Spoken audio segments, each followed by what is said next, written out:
Alright, Mr. People, yung waste na nandoon sa dulo, yung maitim na yun ay sasandukin ng Hyundai excavator, tapos isasalok dito sa payloader, tapos itapon doon sa tapunan dahil hindi masyadong takot yung payloader doon, matigas pa ang nasa ilalim, hindi pa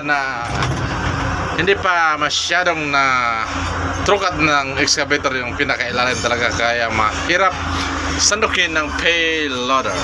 Right? Yun, pinres pa.